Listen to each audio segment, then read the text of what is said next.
Oi pessoal, tudo bem com vocês? Nas aulas anteriores a gente começou a estudar como é que é a implementação de pipeline do conjunto de instruções do MIPS e a gente já viu então uma visão geral de como que é o conceito de pipeline e como que é o caminho de dados da implementação. Então na aula de hoje a gente vai estar vendo como é que é a implementação da unidade de controle.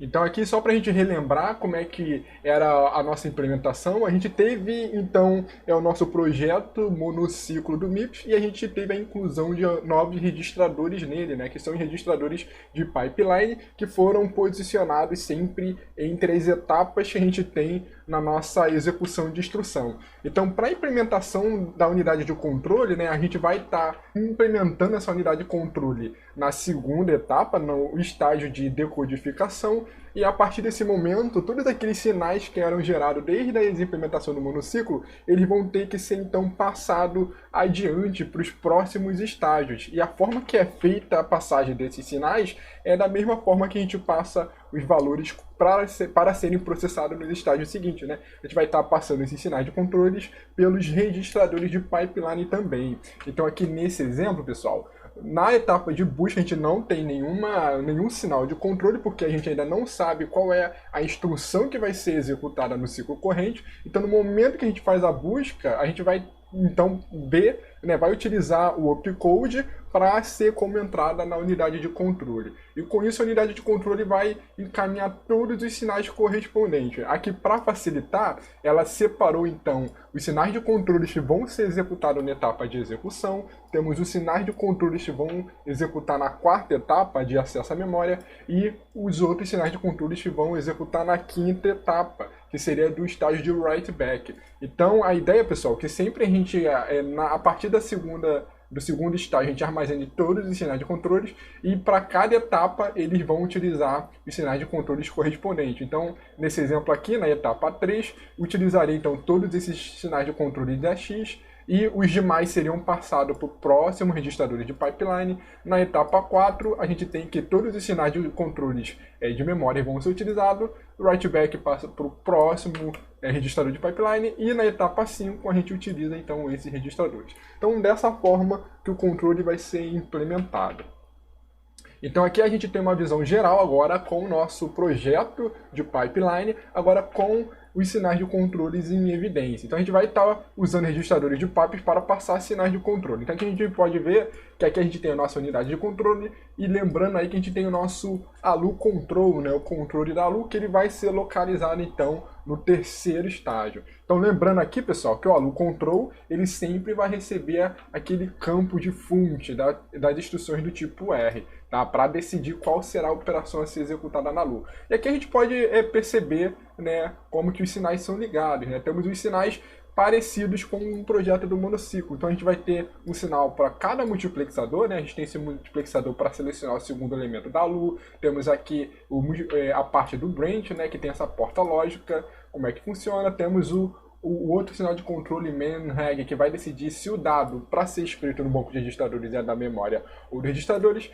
Temos também os sinais de controle correspondentes à memória, né? O manRead e o manWrite. Então, dessa forma que vai estar funcionando os sinais de controle. Então, vamos ver uns exemplos para a gente enxergar. Então, nesse nosso exemplo, a gente vai estar executando esse conjunto de instruções. Então, primeiro vai ser um load, depois um store, uma adição e um sub, né? Então, a princípio, todas essas instruções conseguem estar executando em sequência sem ter nenhum hazard. Então, vamos acompanhar como é que seria na nossa implementação do pipeline com os sinais de controle. Então, primeira instrução vai ser o load, né? O load vai ser buscado na memória, armazena tudo no registrador de pipeline, e a gente vai ter um sinal de controle especial para o PC, que é o PC Source, tá? Então, esse PC Source, sempre zero inicialmente, que a gente vai estar adicionando nesse estágio de busca, né, o PC mais 4.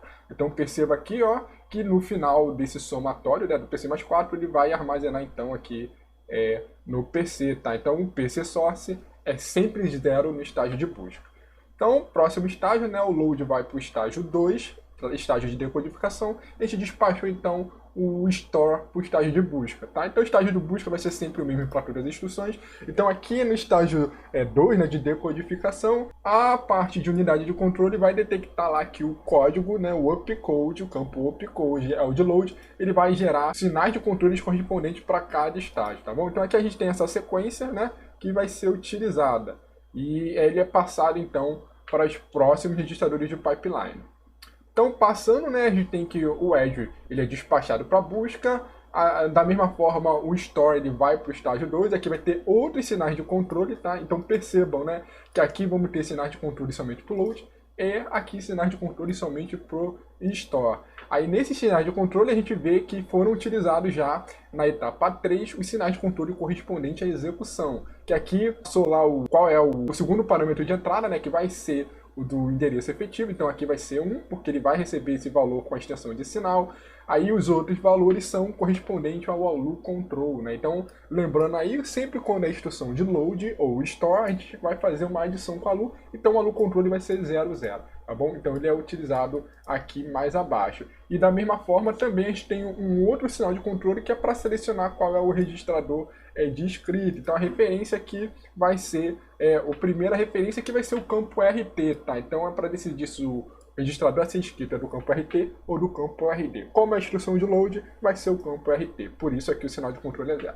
Então, passando para a próxima etapa, né, o load, então, ele vai para o estágio de acesso à memória. Então, aqui a gente só tem os sinais de controle de relação aos branch, né? Então, como não é um branch, ele vai emitir um 0. E o que vai acontecer na memória? Como o load é uma operação de leitura, né? Então, o main read vai ser igual a 1 e o main write vai ser igual a 0, tá bom? E as demais instruções também começam a fazer os seus devidos processamentos. A gente pode ver aqui no store também que vai fazer uma soma. O ALU OP ele vai ser 00. Ele também vai receber o segundo operando como endereço estendido. E também não é uma instrução de branch. Enquanto isso, a instrução de add ele vai emitir os sinais de controle. E a instrução de sub ele vai ser buscada na memória.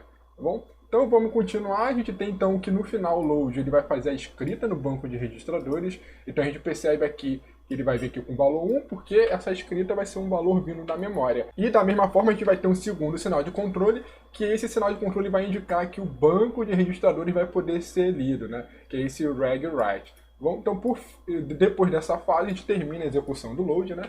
A gente vê, então, no quarto estágio, quais são os sinais de controle para a instrução de store. Então, aqui a gente tem que o branch, né, ele é igual a 0, porque não é uma instrução de branch. A gente tem aqui alguns parâmetros, né, o don't care, que é passado para o estágio de write back, e os sinais de controle da memória. Então, como o store vai escrever na memória, o main write vai ser igual a 1 e o main read vai ser igual a 0. Aqui no estágio 3 a gente começa a ver o que acontece com a instrução de add. Então vai ser selecionado agora o primeiro caminho do multiplexador, que vai ser o segundo operando da ALU, vai ser um banco de registrador. E no ALU control, né, lembrando aí que sempre recebe o valor 10, né, que representa uma instrução do tipo R. E aqui a gente também tem a definição de qual é a referência do registrador de destino, que nesse caso o sinal de controle é 1. Por quê? Porque a gente vai estar utilizando o campo RD do tipo R. No próximo ciclo a gente vai ter que a instrução de store ela vai finalizar, como ela não faz nada, ela tem aqui o don't care e emite o sinal lá para não escrever no banco de registradores. A instrução de add também ela não faz nada no quarto estágio, então ele vai ter o branch igual a 0 e vai ter tudo zerado nas sinais de controle da memória, enquanto a instrução de sub ela vai estar executando sua operação lá na ALU, assim como aconteceu lá com a instrução de add. Ela vai ter o ALU OP igual a 10, vai selecionar o primeiro caminho do multiplexador, que vem do banco de registradores, e vai aqui passar como registrador de destino o sinal de controle 1, que é para ler o campo RD. Avançando, a gente vai ter então a finalização do add, né? O store ele acabou, e o add ele vai então emitir o sinal 1 para escrever no banco de registradores, e aqui vai determinar aonde vai vir a referência, né? Onde vai vir o valor a ser escrito. Nesse caso, o 0 representa que ele vai vir então da saída da ALU. Enquanto isso, a instrução de sub também não faz nada no quarto estágio, então os sinais de controle da memória vão ser zerados. E por fim, a gente tem a última instrução de sub, que é parecida com a instrução de adição também. Por fim, todas as instruções do nosso exemplo são finalizadas. Então aqui a gente tem o segundo exemplo, mostrando como é que seria as situações com branches condicionais. Então aqui a gente tem nesse nosso código, né? Se x for igual a y, a gente vai estar fazendo a soma de dois elementos do array com diferentes valores.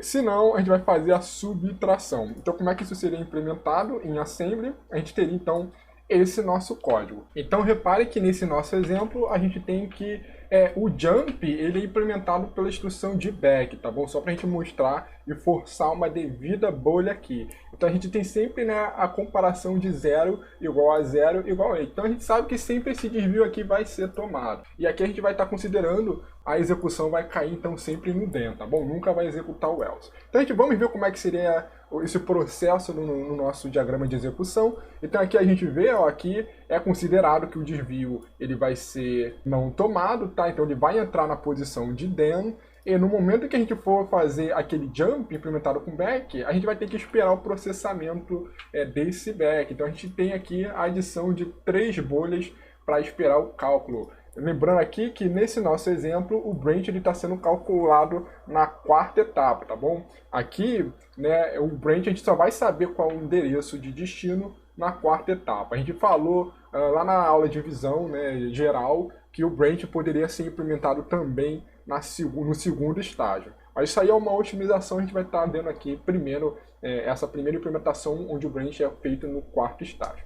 Tá bom? Então a gente teria esse cenário, né? Executaria o back, as adições que são feitas na parte do then, depois teria esse jump que pularia para fora do laço. E aí, fora do laço, a gente teria então essas duas execuções para armazenar na memória. Então vamos ver como é que ficaria no nosso caminho de dados. Então, primeiramente, a gente vai ter a nossa instrução de back, né? Aqui a gente sempre vai estar armazenando o PC mais 4 no passo de busca. No próximo estágio, o back vai para a parte de decodificação, produzindo os respectivos sinais de controle armazenando no registrador IDEX.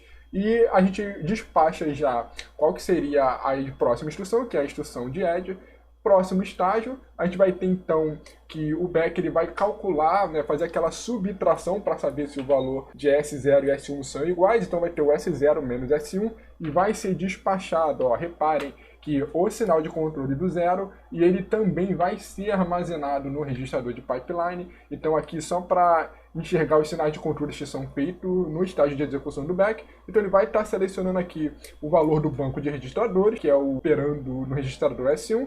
E aqui no loop ele vai dar o valor 0,1, lembrando que o 0,1 é para fazer as subtrações. E da mesma forma a gente vai ter aqui o add no passo de decodificação, gerando sinais de controles, e o segundo add sendo despachado para o primeiro estágio do pipeline.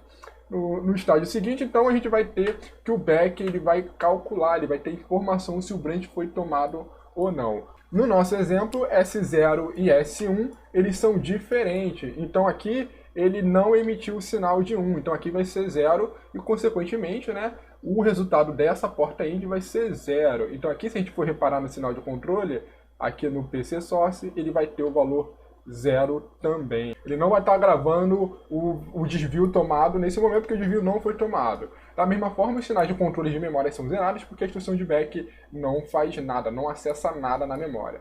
E a gente tem, então, o primeiro add ele vai para o estágio de execução, o segundo add ele vai para o estágio de decodificação e a gente já lança a segunda instrução de branch condicional para ser feito a busca. Então, no próximo estágio, então a gente vai ter que o back ele vai avançar lá para o 5º estágio de write back. Então ele tem aqui um sinal de don't care, porque ele não vai escrever nada no banco de registradores. Ele passa aqui o sinal de 0 do reg write, né, que a gente não vai escrever nada no banco de registradores. No estágio 4 a gente tem que o add ele não vai fazer nada, porque ele não acessa a memória. No estágio 3 a gente vai ter que o add vai estar fazendo a sua soma e armazenando no registrador de pipeline achievement. E a gente vai ter o segundo back aí no estágio de decodificação. E a gente começa a ler então a nossa primeira instrução de bolha. Então a gente vai ter aqui uma instrução que vai representar a bolha. Então nesse caso a gente vai estar atualizando normalmente o nosso program counter. Então a ideia é que a gente não pudesse escrever no program counter. Então a gente vai fazer uma alteração mais tarde para evitar que haja essa cópia, né? A gente vai estar criando alguns sinais de controle simplesmente para evitar essa escrita, né? Vai ter um novo sinal de controle aqui no PC. Então dessa forma, né, como a gente colocou 3 bolhas, a gente consegue estar, digamos que, buscando uma bolha lá da memória de instruções. Então, o próximo passo, a gente teria então que acabou o primeiro back, o Edge ele vai fazer a etapa dele de write back, no quarto estágio vai ter o Edge que não vai fazer nada, a gente vai ter então no terceiro estágio o segundo back. Então, o segundo back ele vai fazer a subtração e vai armazenar no próximo registrador de pipeline, e no segundo estágio, né, na decodificação, vamos ter a bolha. E repare aqui uma informação importante, pessoal, é que toda bolha ela vai zerar os sinais de controle. Então, tudo que ela vai passar para os próximos registradores de pipeline vão ser sinais zerados. E a gente passa a buscar, então, novamente a segunda bolha. Próximo ciclo. Então, a gente passou aqui, então, todos os sinais de controle aqui zerados da primeira bolha. Finalizamos já a primeira instrução de add, passamos a segunda instrução de add para o estágio de write back, passamos então a instrução de back para o estágio 4, e aqui reparem, pessoal, que como resultado lá do estágio de execução de back, esse sinal 0 ele então foi ativo, né? Porque a gente está fazendo, né, 0 menos 0, que é sempre igual a 0. Então aqui reparem que aqui a gente vai ter o sinal 1 do branch com o sinal 1 desse sinal aqui do 0 vindo da LU. Então, o resultado dessa porta end vai ser igual a 1. E a gente então vai passar, né, a gente vendo aqui onde ele é ligado, a gente vai ver que ele vai ligar aqui no PC Source. Então, aqui nesse primeiro multiplexador, ele agora vai receber o valor que tiver nesse barramento aqui de cima. Se a gente não acompanhar, ele vai vir exatamente um endereço deslocado, tá? Que foi feito por esse hardware aqui acima no terceiro estágio. Foi feito o deslocamento por 2 bits à esquerda, mais o somatório com o PC mais 4. E dessa forma, nesse estágio 4, é feito a atualização do Program Counter, tá bom? Então a próxima instrução já seria aquela fora do laço. Então, dessa forma, a gente tem a implementação então, do nosso desvio condicional. Se a gente for ver nos demais estágios, né, o estágio 3 a gente vai ter uma bolha que não vai fazer nada. Aqui ele executaria então uma soma, né, a gente vendo ali no ALU-OP. A gente teria no segundo estágio os sinais de controle da bolha, e no primeiro, né, a gente teria a finalização aí de leitura de uma bolha. Então, no próximo estágio, a gente simplesmente vai finalizar aí, então, a instrução de back no quinto estágio, ela não vai fazer nada. A gente vai ter nossas 3 bolhas sendo propagadas, né, durante os estágios do pipeline. E a próxima instrução a ser buscada é a instrução de store, que está lá fora da nossa condição. Então aqui a gente consegue ver, por exemplo, uma maneira que a gente pode estar utilizando para implementar uma bolha, que a gente vai ver mais tarde, né? Então a gente já pode ver que uma bolha, ela sempre vai gerar sinais de controle zerados. Isso aí vai impedir que seja feita qualquer tipo de mudança nas unidades funcionais à frente do pipeline.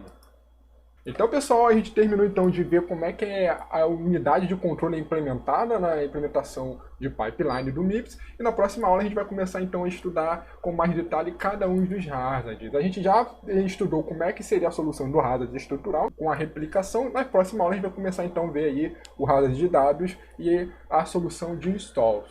Então, pessoal, vamos estar finalizando essa aula por aqui e a gente se vê na próxima aula. Até mais, pessoal!